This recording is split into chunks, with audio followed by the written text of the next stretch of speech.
Notre monde a été forgé, il y a des siècles, par son histoire, la religion, la science, mais de par le temps, les hommes ont été témoins de choses qu'aucun de ces aspects n'ont su expliquer. Des maladies, Danse avec la faucheuse, des morts revenus à la vie, des défunts qui envoient des messages aux vivants, ou encore des hommes venant d'autres époques.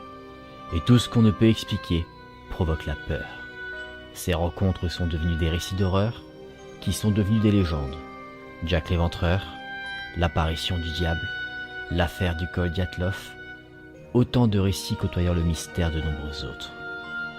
Aujourd'hui, pour Halloween, cette fête remontant à 2500 ans, qui célèbre le dieu de la mort, un dieu qui ouvrait une brèche mêlant monde des vivants et monde des morts, et qui permettait de surcroît de communiquer avec les défunts. Nous allons nous plonger dans certains mystères qui ont terrifié les hommes, et qui restent encore à ce jour, sans réponse. Vous pensiez peut-être tout connaître de notre monde, mais plus on creuse dans les profondeurs de ces récits, plus on se rend compte à quel point notre planète nous est inconnue. Cadavre sans nom, fantôme, animal de la mort, homme miraculé, défunt de retour à la vie, ou encore la preuve que les démons sont parmi nous. Tant de mystères que vous allez découvrir ou redécouvrir maintenant. Ces récits vont peut-être aller à l'encontre de vos convictions. Bienvenue dans le monde de l'étrange.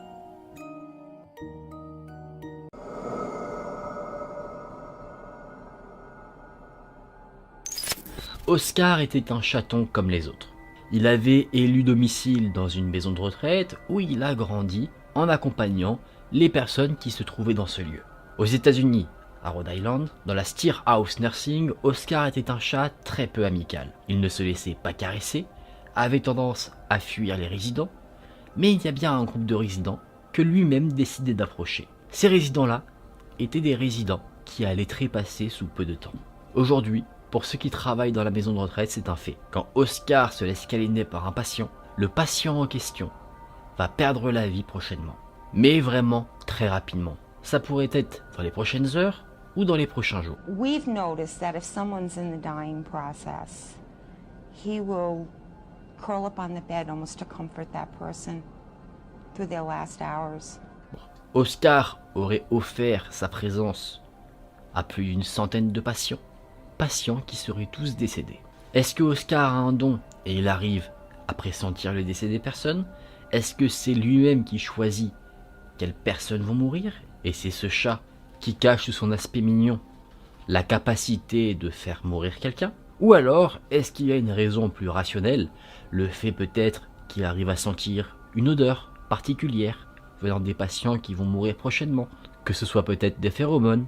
Mais ce qui est sûr, c'est que ce fameux chat, Oscar, permet au personnel de la maison de retraite de prévenir les proches d'un patient si jamais il est remarqué au chevet de quelqu'un. Immédiatement, la famille et les proches sont prévenus pour qu'ils puissent dire leurs adieux au patient qui va mourir prochainement. Le petit Oscar, de par sa présence, allège la douleur des patients. Il les aide en quelque sorte à voyager vers l'autre monde en sérénité.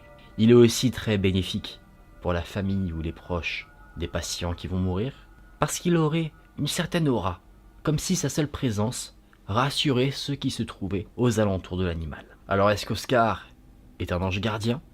Un ange de la mort? À ce jour, personne ne sait s'accorder concernant cette question. Ou alors, peut-être que c'est simplement une réaction naturelle de la part d'un animal et qu'il arrive à pressentir la mort, comme pourraient le faire beaucoup d'autres. Et simplement que chez ce petit Oscar, cette capacité est décuplée.